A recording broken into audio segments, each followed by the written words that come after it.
TNI AU akhirnya tetap membeli helikopter Agusta Westland 101 atau AW101 meski pernah mendapat penolakan Presiden Joko Widodo pada Desember 2015 silam.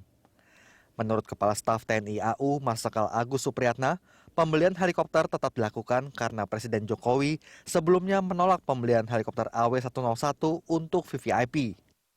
Agus Supriyatna menjelaskan, pembelian kali ini untuk kebutuhan pasukan dan SAR tempur dan sudah dikaji oleh TNI AU.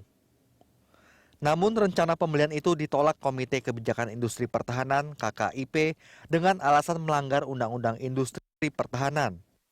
Menurut Ketua Bidang Perencanaan Tim KKIP Muhammad Said Didu, proses pembelian heli AW101 melanggar Pasal 43 yang menyebutkan bahwa pengguna, dalam hal ini TNI AU, wajib menggunakan produksi industri pertahanan dalam negeri apabila suatu saat alat pertahanan keamanan telah diproduksi di Indonesia. Senada dengan hal itu, Wakil Ketua Komisi 1 DPR, TB Hasanuddin mengatakan DPR telah mengingatkan pemerintah agar tidak membeli helikopter Agusta Westland 101 dari pihak luar.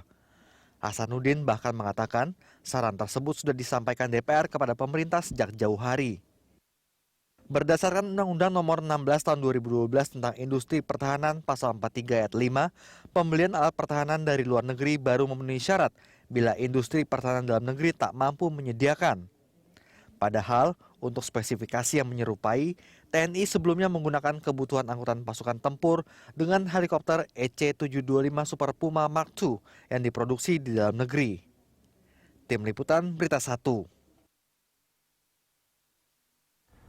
Kontroversi heli baru TNI Angkatan Udara itulah topik dialog kita pada pagi hari ini, dan untuk membahasnya di studio sudah hadir pengamat militer M. Nur Hasim, dan kami juga mengundang Anda pemirsa untuk bergabung bersama kami dengan menghubungi nomor telepon yang nanti akan kami tayangkan di layar televisi Anda. Dan kita langsung ke Pak Hasim. Pak, ini kalau kita bicara soal heli Agusta Westland 101, ini kalau saya baca spesifikasinya ini canggih sekali sebetulnya helikopternya. Iya, saya kira memang helikopter ini juga sangat canggih di dalam kelasnya ya, untuk ukuran kelas sedang di dalam alutsista militer. Tetapi pembandingannya itu kan juga harus yang lain. Meskipun heli ini disebut canggih gitu, tetapi kalau kita melihat review ya dari PTDI, para ahli dari PT Dirgantara Indonesia, kemudian beberapa ahli tentang pesawat, itu menyebutkan bahwa dibandingkan dengan EC-725 misalnya, ini agak lebih mahal. Ini yang Super Puma itu ya? Ya, yang Super Puma yang baru juga spesifikasinya juga ini, dan masing-masing punya kelebihan dan kekuatan. Tetapi intinya begini, bahwa di dalam proses pengadaan alutsista itu ada beberapa koridor yang memang harus diikuti, ya, harus dilalui, dan ini adalah satu proses yang sangat panjang. Nah, kalau kita melihat dari peraturan Kementerian Pertahanan sendiri, ya, Kementerian Pertahanan itu ada satu proses di dalam pengadaan alutsista TNI itu bukan sesuatu yang sekali jadi, tetapi mulai dari pra pengadaan sampai dengan nanti hasil akhir itu ada satu proses yang sangat panjang, mulai dari penentuan spek ya, kemudian penentuan siapa yang akan melakukan pembelian, evaluasinya seperti apa, monitoringnya seperti apa, kemudian skema untuk pembeliannya seperti apa dan lain sebagainya. Nah, ini adalah satu proses yang sangat panjang, dan pengadaan alutsista TNI ini tidak mungkin tidak melibatkan Kementerian Pertahanan. Karena di dalam peraturan Presiden maupun peraturan Kementerian Pertahanan sendiri itu memang menyebutkan harus ada unsur di dalam, atau ada proses-proses yang harus dilalui. Artinya ketika TNI Angkatan Udara akan membeli apapun alutsista seperti itu, Kementerian Pertahanan harusnya memberikan izin seperti itu atau?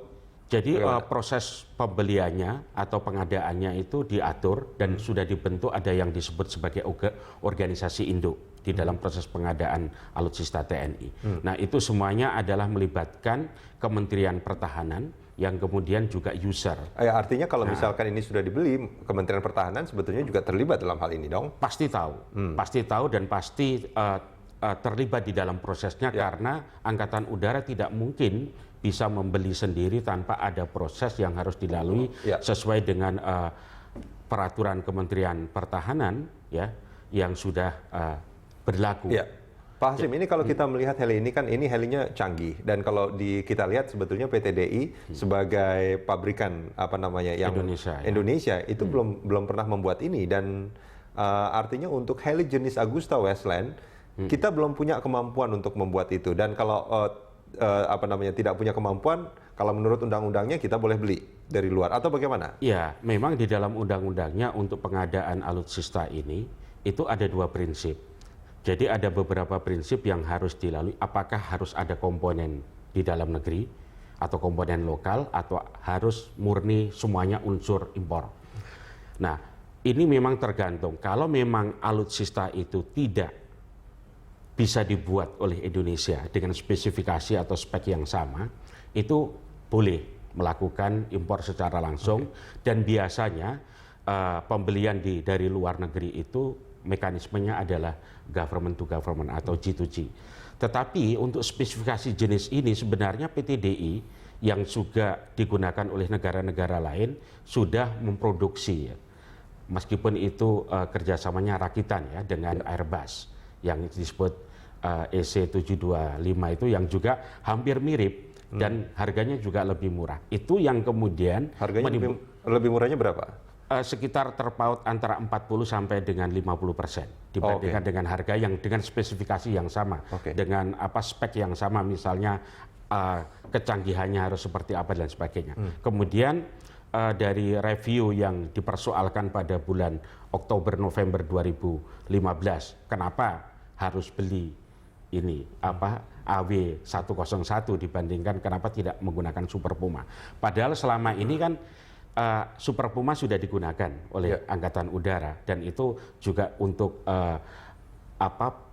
angkutan untuk VVIP ya, yang selama ini dan tidak ada masalah dan di dunia saya kira dari review banyak pihak itu hanya beberapa negara yang menggunakan khususnya di Afrika dan Arab Saudi ya hanya 4 atau sekian negara yang menggunakan, tetapi kalau untuk yang Super Puma dengan spesifikasi yang hampir sama, lebih iri dan sebagainya. Ini lagi-lagi review yang kemudian waktu bulan Oktober November 2015 itu yang memicu.